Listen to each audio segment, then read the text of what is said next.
We're good to go. Right. Okay, Keeler. So I'd like to introduce today here. This is Dave Henson, a good friend of mine, and I'd like to introduce Dave a little bit. Dave is a personal financial planner, if I'm correct. Is that right, Dave? That's right. Awesome. And so Dave, tell us a little bit about yourself, where you come from, what the roots are. Right. Were you born in Winnipeg? I was born and raised in Winnipeg. Back in, I'm not even gonna age myself, but purely Canadian born. My story is a little, I guess, not so unique, but it is one of the ones that I can say that, I'm proud to say I'm a first Canadian born Filipino. Yeah. So my parents had immigrated back in the early 70s. They had me and my brother, who are officially Canadian born, and then we have two older sisters that were born back in the Philippines. Okay. So we can get into the heritage and all that stuff, but definitely proud of Filipino. Proud Filipino. Yeah. How old are you now, Dave? I'm 42 this November. And so. You were the middle child, oldest, youngest? I'm the youngest out of four. Out of four. Yeah. So there's a good mix of I guess what they've seen or what my sister has seen growing up, and then what me and my brother kind of grew up in Canada. Right. So lots of fighting at home. Yeah. You know what I like to say? I still kind of grew up with the old country mentality with my parents, and they brought that back. They brought that here with them when they immigrated, and kind of a lot of that stuff got instilled in me, and so that kind of transposes to my son and my daughter now. So good. Yeah, that's the story. So. That's killer. And so you did high school here, you did all that good stuff here. Yeah. And then, so what was the journey? Sort of you leave high school, and then from there, what was did you have a path kind of set out already, Dave? Did you know you wanted to get into finance and any of the stuff, banking? No, truly then I actually fell into it. The truth of the matter is I was not cool enough to be the cool kid and not, smart enough to be the nerd or the smart kid in class, so I fit right in between, and I always kind of found my lane, so to speak. Yeah. So I didn't really have any sort of motivation to do one particular thing. What ended up happening was, got out of high school, and the dad thing to do was, for my dad to kind of encourage and make sure that I was registered to go to college of some sort. That didn't last very long, so I ended up actually working full time throughout the years. I ended up going to a business college, came out with a 18-month diploma, and soon after worked for an insurance company, not to be named, but that was a good 8 years of my life, and then I ended up being downsized in 2008 during the big global financial crisis, and then panic ensued.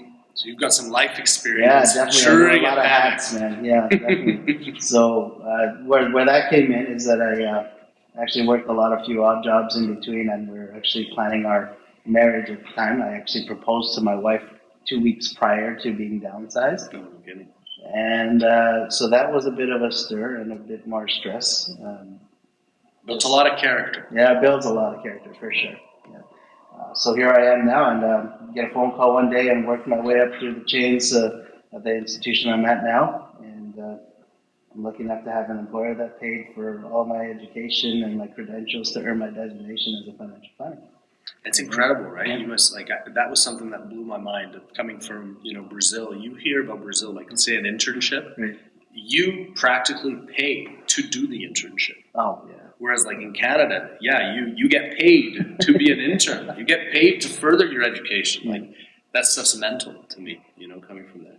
That's how interesting. But was there ever so you said insurance, and was that sort of by accident as well that you ended up in that? Yeah, you know what? A lot of my formal training or like any sort of post-secondary education didn't really have anything related to the corporations or the organizations that I worked for. Truthfully, I more or less worked my way through and acquired my skills hands-on. So through hands-on training or in-house. And even yet, that was still more based on through previous experience in call centers. So that was kind of my back way in, and then kind of worked my way up through the rankings. So, no kidding. Yeah. Crazy. Yeah, snuck in the back door. It's like in the back, you rascal. And then at what point? So for the viewers here, Dave and I actually know each other through Brazilian Jiu-Jitsu. We've been doing Brazilian Jiu-Jitsu together for a long time.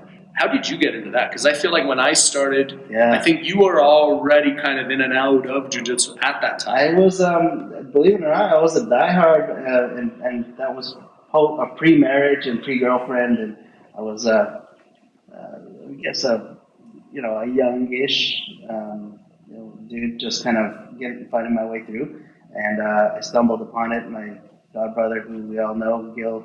Oh yeah, that's right, Gil. Yeah. He was bouncing at the time at a nightclub, and we actually, just started chatting, and then he said, "Yeah, he's been training at this gym." And so we all know, you and I both know Rodrigo and the background there. So he says, "You should come by and check it out one day." And I was never the type to really kind of go out and do something on my own. It was always, like, I hate to say it, there was some part of me that was always sort of follow the herd. And this was one thing that I just kind of took on myself. And I said, you know what, I'm going to check it out and see what it's all about. Yeah. Next thing you know, I'm looking at this musty, steamy gym, and all the windows are fogged up, and you've got this, group of guys in pajamas rolling around. Yeah. And I was like, I got to know what it really was they were doing on the floor. I was like, this is me. I'm going to do this, right? So you're one of those guys that didn't, like, much like myself, wasn't really into the UFC prior to getting into Brazilian Jiu-Jitsu. Yeah. No, I really didn't have an understanding. I did watch the UFCs, the early, Royce Gracie's and stuff, and the one, I think it was UFC 1 and 2, throughout that time when he had that streak. Yeah. If you want to call it that. And then, so that was one thing we all horsed around, me and my friends, we would try and put arm bars in each other, and luckily nobody got really hurt. But after that, it was just, kind of that put that aside. And then that was probably 10 years later when what actually kind of stemmed from this, even more so, was when Ultimate Fighter actually got came out. So in and around that same time. What year was that? I want to say it was early 2000s. Early 2000s. So I officially, actually wrote down a reminder for myself on this little whiteboard back home. It was 2001 when I originally started. True. Yeah. 2001's when you started jiu-jitsu. This is a long time ago, dude. Whoa. Yeah. So forgive me if I'm off maybe by a couple of years. It's circa that, anyways. Yeah. And it was Ultimate Fighter, the first season ever that first came out. And so I was sitting on the couch watching these guys, and I was like, I know what they're doing on the floor now. And that was kind of, those two coincided together, those two worlds. And then ever since then, it was just like, I was at one point doing 2-a-days. So it was coming, from work, doing a lunch class, and then doing the evenings, and then going straight back to the gym, working out and doing things. So I was pacing to, you're an addict. Get my belt. Yeah, I was an addict, for sure. I still am. It's still a passion. So it's a trip, right? It stays with you for life. So here I am, and it's a lifelong thing. It's a lifelong journey. I told whoever that matters to me, my wife, my son, whoever, that I'm not giving up until I'm old and gray. So yeah, it's never something I'm going to let go of. It's a life skill. Right? It is. So, but one of the things that, if we're here to talk sort of a little bit more openly about jiu-jitsu, I'd like to say, and my wife hates me for this, it's I always apply the mentality and the mental strength that you build and the conditioning that you get from jiu-jitsu, and apply that to your everyday life. So it is really true what they say, is that it is a lifestyle, right? It is a lifestyle. So hats off to Gilly out there, if he's listening, and Rodrigo, of course. He's the first guy that ever coached me, and so it's a great time, man. I'd encourage anybody else to do it. It's pretty amazing, right? Yeah. So have you found there have been definitely periods in, say, your life, just professionally or personally, where you could pretty much drop on wow, this would have been, hey, this is nothing compared to, what I go through on the daily at the academy, or anything, you know what I mean? Do you have any moments that maybe stand out to you, or is it more just, that just in daily life, it just constantly comes back to help you out? I think there are things that just become challenging, and in the line of work that I do, I guess it's always it's more of a mental battle, right? Right. So you always have to kind of spar back and forth. And in jiu-jitsu, obviously, you're sparring back and forth physically, and you're not only using your intellect, but you're using your physicality now, right? Whereas in my role, I'm sitting there across the desk from somebody, and maybe we're having a pretty intense conversation about something.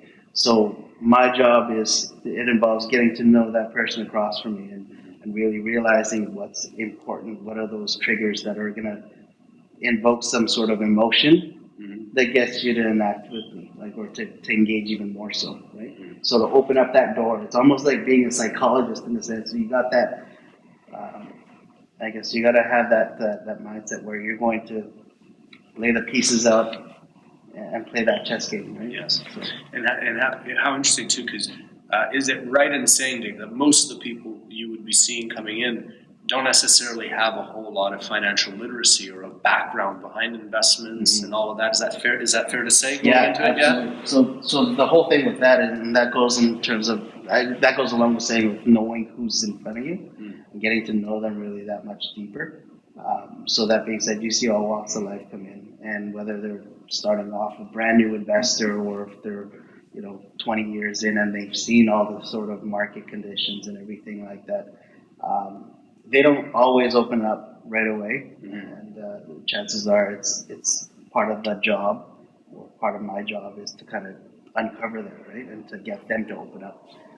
So that being said, there's a huge need for financial literacy, and I'm a huge advocate, especially in our community or my community, within the Filipino community, to get that word out there. So that's part of the reason why I was motivated to kind of get into this role.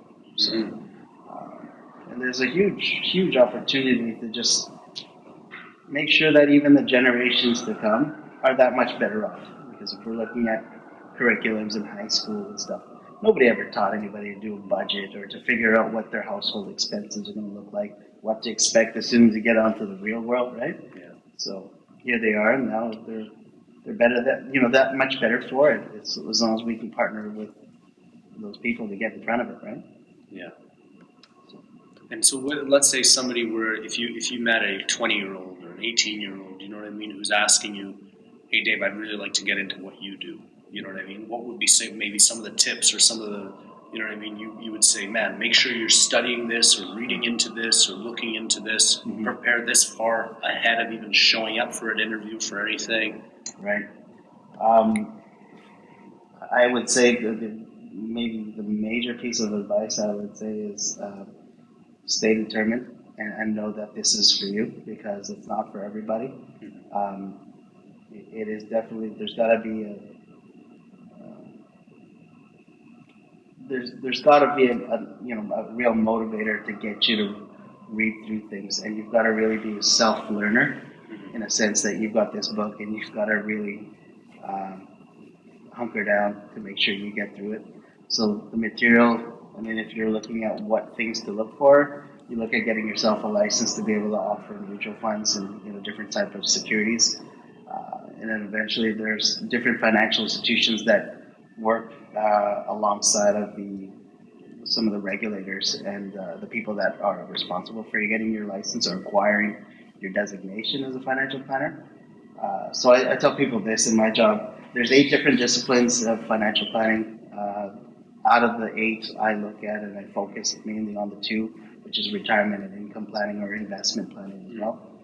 And you could cover the whole realm of things, and it's a neat little thing that I say that I wear my hat, or I could say that I have a bit of pride to say that I've earned that designation, and every step of the way it was a challenge for sure. So just keep that fortitude and keep the discipline with making sure you're on a regular basis, kind of going in there, reading the materials, and just getting it done. Right? So keep that determination up, and just know that there's an end to that, and there's a payoff at the end of that. Have you had any mentors in that world or in that industry kind of took you under their wing? Not necessarily a direct mentor. There's one gentleman. There's one guy that I worked alongside for a while, and in the previous role that I was in, he was the guy that I kind of looked up to kind of look and get into that role, which kind of prompted me to look at getting my designation. So yes, that would be the guy that I looked up to. Um, the main thing that I enjoy about this job, and if it's kind of going along with answering your question, the main thing that I enjoy is knowing different people's stories.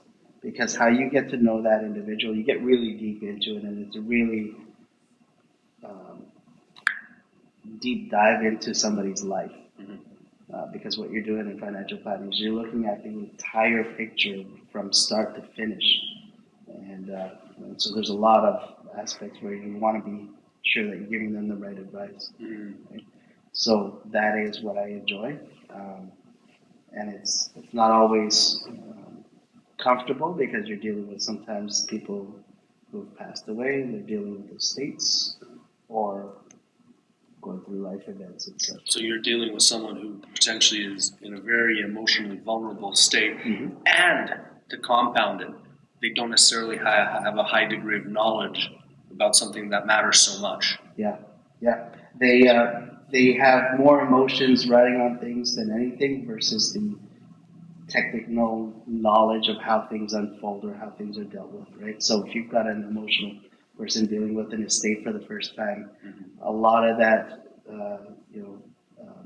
plays a part in their decision making sometimes. So part of my job is to show them that, to give them some clarity that if you do this, if you go, right, this is what happens. If you go left, here's what's going to happen, right? And sometimes there's substantial consequences, right? Financially or otherwise. So if you're not careful. I guess what would you describe would be the biggest challenge of the job? At times, is it breaking through that trust initially, or is it sometimes even breaking beliefs for some people that, hey, this is possible if you are disciplined and if you are responsible with your finances? I think the biggest challenge that I'm finding right now in this role is and I guess, sorry, we could even make that into a pre-COVID-19 current. Right? Yeah, right at this point, everybody needs this, right? And everybody's turning to your advisor for advice. Whether or not they take that advice is another story, but that comes in its own challenge, right? But my biggest challenge getting into this job was really just showing the client or that person the value of what you're providing here, because and as an example, I mean, you've got your CPAs, your people with the charters that are accountants. So they have their lane, they stay in, that's them. You've got your lawyers that deal with the legal stuff. They provide, legal counsel and such. In financial planning, there's so many different aspects that we can turn to. We understand the general aspects of them and some of the consequences, but yet we can't really say we're chartered as an accountant or an insurance agent or, a lawyer. Right. So whereas we look at everything and how those pieces of the puzzle come together, and that's how we bring value, right? So on behalf of the financial planners, I know it's a job in itself already, but showing that there's value to that person sitting across from them, why am I even dealing with you, right? Yes. So having that conversation is key. So that's the biggest thing. Right. To make it very, very, what I'm hearing is very explicit, very out in the open. You can both understand. Oh, yeah. Really getting the person to see, exactly, for sure, the value. Did you ever find anything? Maybe I asked the same question, a little bit different wording, but any crossovers, let's say conceptually, from one skill to the other? Maybe do you feel secure that, if the guy tries to beat you up, you got some moves behind you? You know what? There's been some dicey. Has it been really? Yeah. Really? There's some conversations that I've had with some gentlemen, and they're in their early 80s. And a lot of the time, my job actually deals with pensions. So people will make a decision one day or another that they have to move their pension to their financial institution. So not all the time do they agree with some of the legislations because it's still governed under the Manitoba government or under the feds. And there's still rules that we have to abide by, even though that we are the financial institution handling your pension now. Here's the thing. So I just dealt with a guy who jokingly says that, I don't see why I'm not able to access this. This is my money. I worked all these years, and my buddy tells me I should just show up with a shotgun one day and tell everybody I want my money. And as he's sitting up out of his chair, I'm like, no, we don't want that now. And so I had to take a step back and. Do you have a button under the desk or anything? You can push a red button. No, thankfully he was wearing a short jacket, so I'm pretty sure he didn't have a shotgun underneath there. So, but alongside of that, I mean, you got different people that are, sometimes come off threatening and say that they just got out of jail and they want access to their money, so forth and so on. And whether or not it looks like they're going to jump across the table, that's one thing. But I'm definitely looking at their motions. Yeah. And so that does have to happen sometimes. Yeah, crazy. Being prepared. Wow. They encourage us not to do anything physical to anybody, but if it comes down to, push comes to shove, somebody's going to come at me and try and hurt me physically. You have to defend yourself. I'll defend myself. Absolutely. Damn. Yeah. On that note, firearms is a hell of a thing. Yeah, these days. Yeah. So that's right. You were saying a little bit about it before we started recording. Yeah. So how often have you been messing around with it? Oh man, you know what? I've had my license for the last 8 years now. Yeah. Yeah, it's the best thing I could have ever done for myself. I was telling you guys earlier, I was a real big fan of BB guns and target shooting and practicing and just marksmanship, right? Yeah. Even though I'm not getting out to the range as much as I should, but could have been wouldn't have been the first thing on my plate, but I kind of convinced my wife that it was the thing to do. Yeah. So it's an investment of your time and money, for sure. Totally. So we gotta hit the range one day. I'm into it. I took my sister for her birthday. Was it my sister? Yeah, it was my sister. I can't remember. No, it was my sister or my brother's birthday a couple of years ago, and I took them to a range close by Transcona there. Yeah. And at first they were both like, no, I don't really want to do it, you know what I mean, whatever. And the moment that first shot went off in their hand, right, my brother was like, whoa, this is awesome, and my sister was like, hell no, I don't want anything to do with this. It was like it scared her, like just the power, right, to it. So I don't think I'll be getting either of them out, but I'd love to go. I'd love to go again. There's somebody actually positioned it this way. They said the really unique thing about it is that you're holding an explosion essentially of a projectile in your hand, and you're in control, fully control of it, and what happens with it. So if you just imagine that, and there's a lot of power, of course, you're responsible, and as long as you're doing the right things and you're safe about it, then it could be really fun, right? Mm-hmm. One thing that set me off, aside from my growing up as a kid and being around firearms and stuff, but my brother had taken us out to Vegas for my bachelor party. So he goes and sets us up at the gun range, or the gun store, I guess. So you can buy a little package deal and you get to shoot all kinds of guns. Squeeze off a couple magazines of an Uzi and Desert Eagle and an M16, and that was it. That was curtains. I got my license soon after that. Okay. I was like, yeah, I'm going out and I'm shooting some targets for sure. I've heard that. I don't know if there's any truth to this, but I've heard there's some places where you're able to. It's either exploding old cars, or the other one. And the other one I heard was like you're able to shoot at cows. If you're up, in Vegas, anything's possible. Anything's possible. Sure, yeah. Shoot a stripper. Yeah. Let's go stripper. No, but that's not out of the ordinary. Definitely not. You can go out to Vegas, and I'm pretty sure you're right. They got things called tannerite, and I think they let them. They set them up on parts of their range, and what's that called? Tannerite? I think it's tannerite or I'm not sure. You'd have to Google it or something, but it's a form of an explosive that you can set up and you can target shoot that. And see things go boom. Right? Okay. But there's extremes out there, especially in the States, right? God bless America. God bless America. You can shoot like bazookas and Barrett's, 50 caliber guns and all sorts of stuff if you really wanted to pay the price for it. Probably get arrested just for saying you want to do that. They're really lax in the gun rules. As much as people think, the States is crazy for allowing people to walk around with concealed weapons and guns. I have my own opinion on it, and at the same time, it's just it is what it is. I'm glad to be a Canadian and to be able to have the right to bear a firearm, but in the right ways. Yeah, Definitely keeps all the wackos out of there for sure. yeah. I think we're doing something right when it comes to that. Yeah. Not to get all political about shit, but Hey man, it's all good. yeah. So that's life, man. It's one thing from jiu-jitsu to knowing that you can take it a notch up there and still be able to handle a firearm. You gotta get used to that.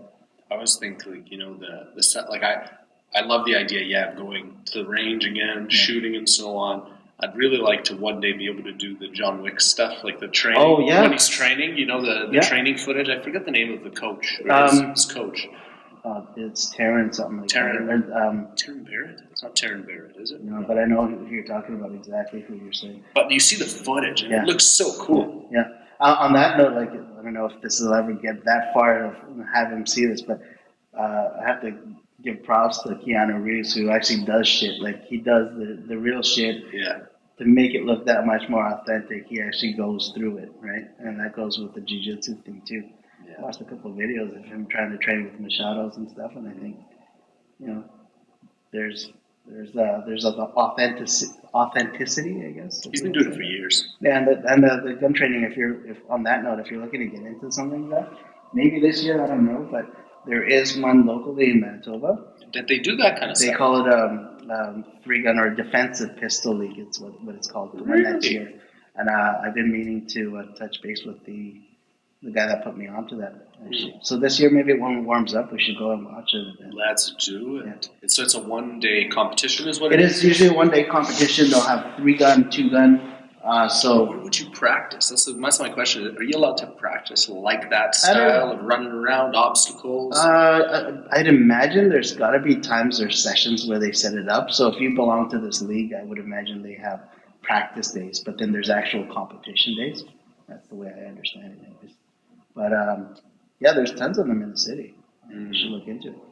Yeah, get your license stuff first. I got my many years ago, or a few years ago. I got my non-restricted, so rifles and so on. I did that one. Right. Lost my card in the mail or something, or lost. I think when I worked at a bar. Yeah, I was still working at a bar downtown, the Shark Club, and my wallet got stolen one day out of my jacket, and it was in there. I never really got involved or purchased a weapon or really went to the range after that. Right. Walks up for a couple years ago with my sister there, but I'd like to. I'd really like to. Even like just when it comes to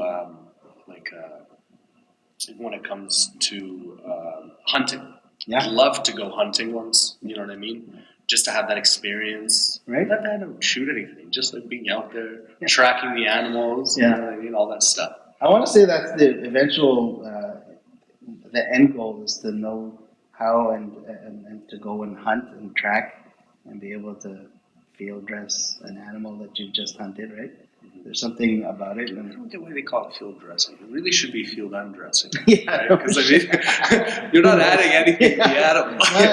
I guess, who knows where that even came from, right? But I've been on this binge watching of Meat Eater, who's Steve Rinella. Yeah. If you've ever been following that. Yeah. Man. It's in the Joe Rogan episode. Yeah.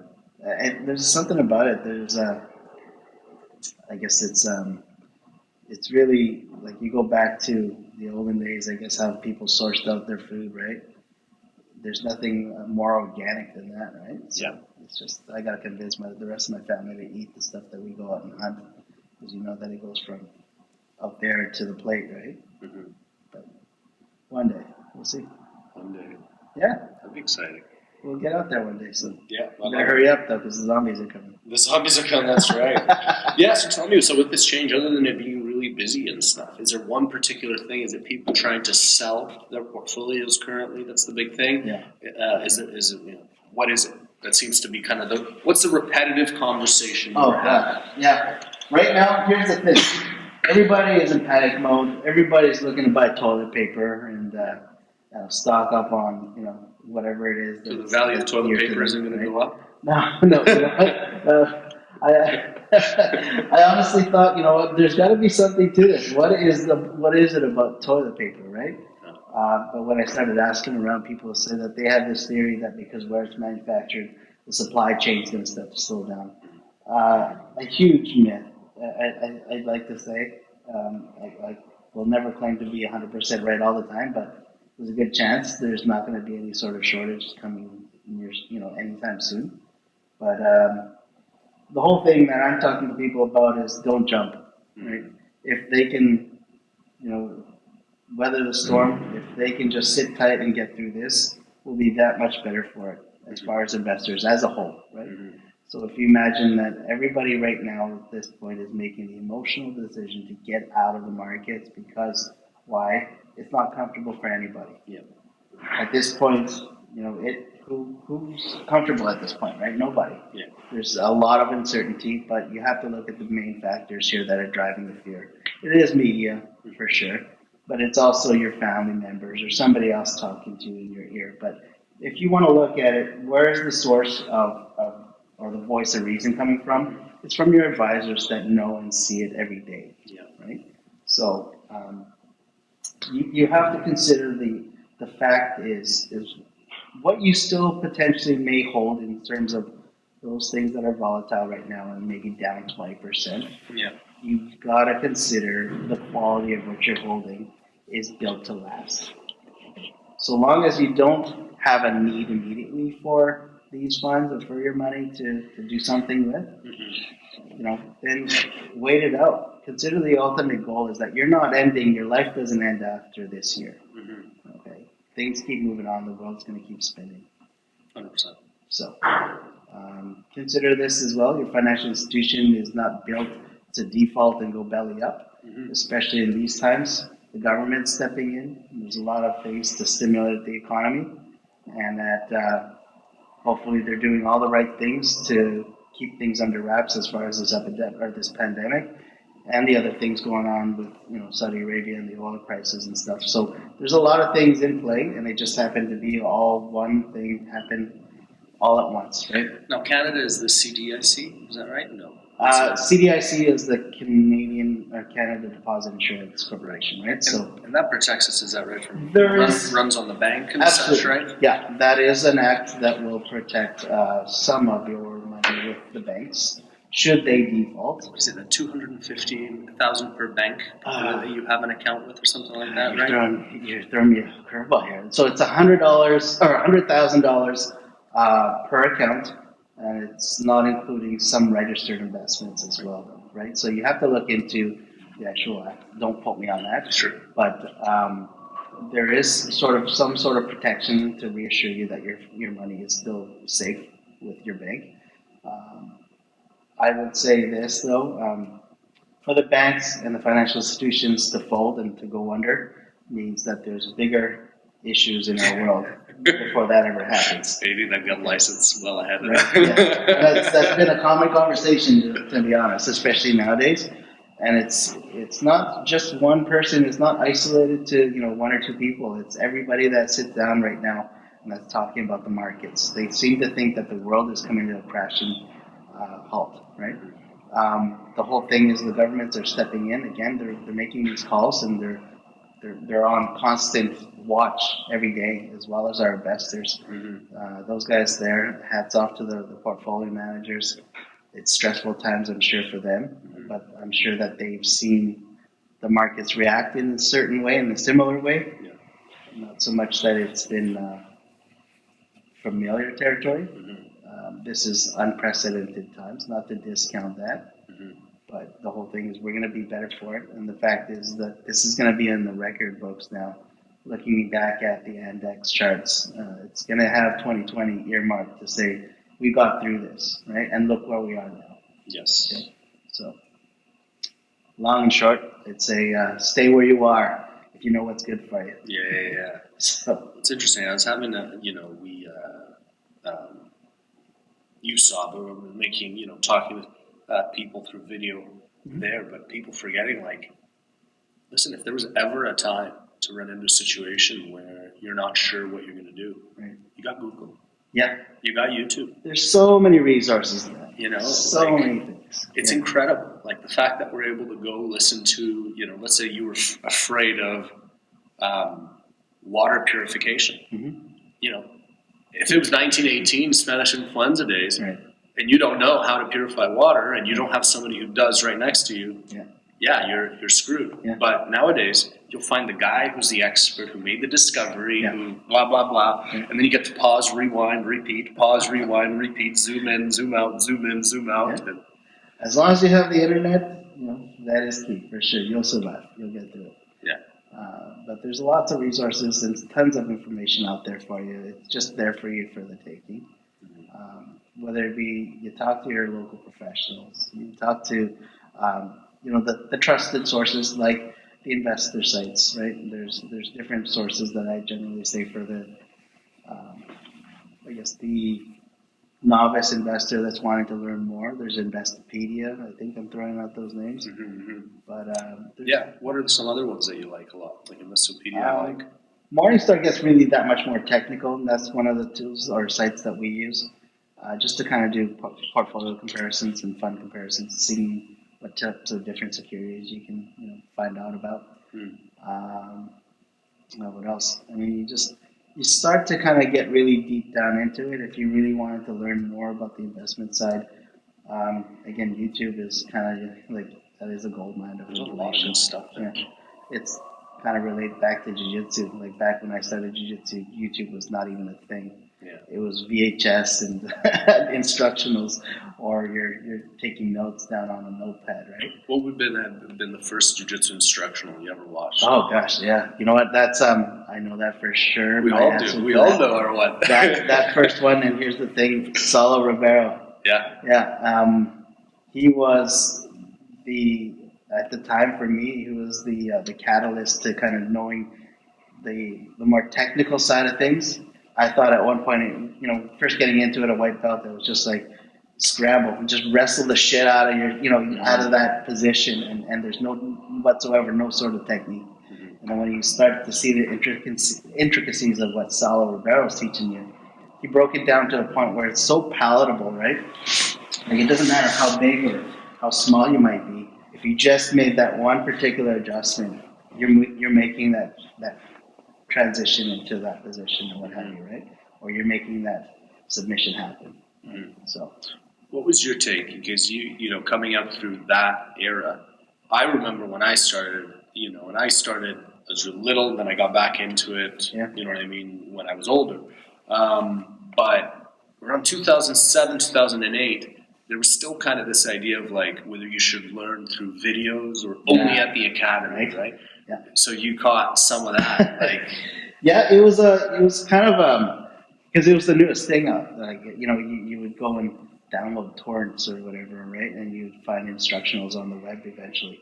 Aside from, and I guess that was the order when it happened. It was VHS was always the thing. Somebody would go and buy an instructional, and then you're kind of passing that around with your teammates. Mm-hmm. But even that, obviously your instructor at the time probably wasn't too happy about that because you're learning locally. But just to get a different angle, a different opinion on things is one thing. Now, to your point though, what you're saying is how was that transition? Eventually it was accepted, right? Like it was just kind of became a normal thing, just like how YouTube is. But I would caution the beginner jiu-jitsu player, I guess. Take it at face value. Mm-hmm. Like, I mean, you can only learn so much on a video. Yeah. I get caught up in it myself. Sometimes I'm like, oh, look at this fancy little move, right? But stick to your basics and just practice and stick to the fundamentals, man. Yeah. Like as far back as maybe I might have seen the game kind of evolve, there's nothing better than to kind of stick to your fundamentals because that'll get you that much further ahead. Yeah. I'm going to use that quote now. It was one of the races, anyways. I want to say it was don't be a master of 1,000 different moves. Yeah. Okay. But master that one move 1,000 times. Right. and you'll be that much better off, right?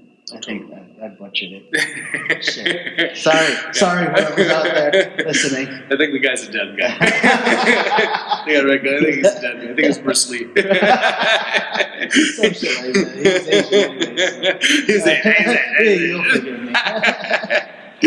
That's hilarious. And how about I remember when I started, still there was a lot of, and I don't think it was particular only to our city, but I remember back in the day, it was definitely, there seemed to be some tension amongst, if you're not part of our team, Yeah. right? Yeah. How's that changed from, say, 2001 when you first started to, say, maybe 5-10 years later to where we are today? It's come a long way because for sure the scene has grown that much more. Right? Globally, right? Globally. And what's interesting is that back then, you almost felt like you're part of a secret fight club. And that you hear that all the time, right? When you see somebody out in the street or if you're out with your family, you see them at the mall and you give a nice little walk, a nod. You just say, hey, what's up? No need to talk about Fight no need to talk about Fight Club, right? But you just see the guy and you're just like, hey, what's up? Yeah. And you move on, right? Yeah. So it's kind of that camaraderie and that brotherhood, right? And you still see that in today's gyms and stuff. As far as the gyms getting along, there was a lot of political stuff sometimes. There was a lot of strife and it was healthy competition, mind you. Mm-hmm. So it kept things interesting, for sure. The one thing I could be glad to say is that where we started training was kind of the originator from what I remember anyways, and being in the Winnipeg Jiu-Jitsu scene. So there's something to that. Yeah. So knowing it as far as from as close to the original source of who created the martial art, it goes. That's crazy. I think Elio Gracie died in 2009. Yeah. I think it was 2009. Yeah, not even sure. Yeah, I think so. I think it was 2009. But you imagine, right, if you were alive in the same period of time as the inventor of karate, and you do karate, the inventor of judo, and you're doing judo, it really is incredible just how recent the history is, right? I went back and I watched a couple of videos on documentaries on the lineage and the guys that kind of were around back in the Mecca, I guess you would call it, from California. And there's guys like Kurt Osiander, and there's other names out there. I forgot what the name of the documentary was. I'm pretty sure it's not Choke, but it's more recent ones for the last 4 years. SoCal. Yeah. And interviewed the different gyms, Southern California Jiu-Jitsu scene. Yeah, it's one of those. Yeah, right. So that just kind of opens your eyes up to that feel being here in Winnipeg, and you're part of that scene. It's wild, right? So you and I, we can kind of look back at some of the old faces that still show up at the gym every now and then. It's like, hey, it is crazy. These people are walking, walking artifacts, walking jiu-jitsu scene. That's Johnny, seeing Johnny all the time. Yeah. Winnipeg's oldest blue belt. You know what I mean? Johnny is an artist. That guy is he's a fucking legend. That guy. He is a legend. Yeah. But hats off to Johnny. Gilly. Yeah. There's all the guys. Johnny's black belt. Yeah. And a lot of them. They've either moved on in the sport and they've ranked up and leveled up to where they are. But I mean, hats off to the guys that stick to it. I'm saying that because of me too, because I still try to, stay active. But it's interesting to see the levels of people and where they taken this, their jiu-jitsu anyways. Game. So what do you think? If you had to say, what would be the top 3 reasons why you keep jiu-jitsu in your life? Oh God! Well, other than the fitness factor, is just to try and fucking get off my ass. Yeah. It's staying sharp mentally and just being agile with it, right? Like you gotta look at it this way. The way I feel, anyways, is that it keeps my mind sharp, and that applies to everyday life as far as what am I going to do in this situation, right? And how am I going to play that out? So you keep that determination first of all. And it's always a constant battle when you're doing jiu-jitsu, right? So that's how that translates into my regular everyday life. The main three things, I guess, is that fortitude, that determination. That's what I feel like I take that away from jiu-jitsu. The fitness aspect and just staying, relatively healthy. Mm. And, just seeing the old faces and seeing the guys, around me kind of develop their skills, right? It's always a challenge and it's the motivator, right? Guys that level up and I've been on my ass or maybe not putting as much effort on the mats, maybe they're moving up and it keeps me on my toes. Yeah, it's amazing. Eh? So, You're hats training, off. Yeah. you're training at this phase, you take a break, and then suddenly Right? someone's Yeah. a little bit further ahead. Shout out to Arby. Yeah, yeah, And all those other new perps, but all those other guys, right? I mean, you deserve it, right? It's incredible how hard these guys work for it. Yeah, it pays off, man. It does. It's just I like to say I lean too much more on the excuses that everyday life brings us, but sooner or later it'll, something will set a fire under my ass again. Yeah. So I'll be back. Cool. I'll Good. be back. And what about, is there anything right now in your life, Dave, that's kind of new, or is it kind of getting something that you're just dabbling into a little bit right now that maybe you weren't before that's got you excited, or would that be the guns for you? There would be the gun thing. I mean, that would be kind of on my sort of my checklist as far as things to kind of take on. I've always been a kind of guy that just kind of gets really heavily involved in something. And it's like a phase in my life where I'll get really into, oddly enough, 10-pin bowling or something. Mm-hmm. And then there's golf that I just recently took up, right? So I'm learning the different things, trying to, spread things out a little bit. But right now on the top of my list, when the weather gets better, I'll be looking to kind of get more into that, defensive pistol shooting. So we're going to do be a better marksman for sure. Right. Because, like I said, the zombies are coming. Should go take the Tim Kennedy course. I said that way too many times, man. I'm not crazy.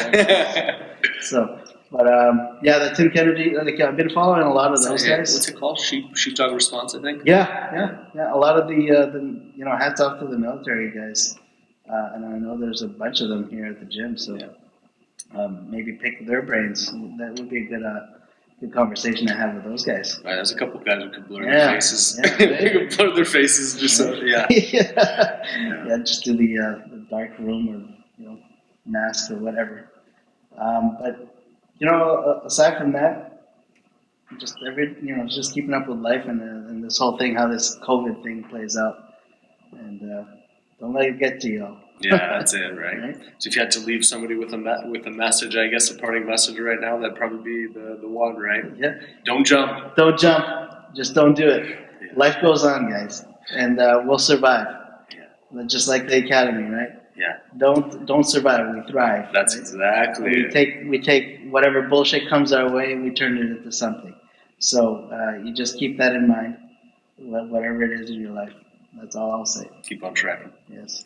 Well, Dave, thank you so much for coming. Maybe do this again a little while, give some market updates. Buddy, it was good. Next time, over some drinks. Yeah, great. Yeah. I don't know why not. Right? Yeah, beautiful. Shit, had I known, I would have brought a fucking bottle of whiskey for us or something. Just you know what? on the table. I'm guilty of it. I'm not sure if we're still going, but I'm guilty of it. I went to the liquor store. I went yesterday, and I admittedly panic bought, but it just gave me a reason to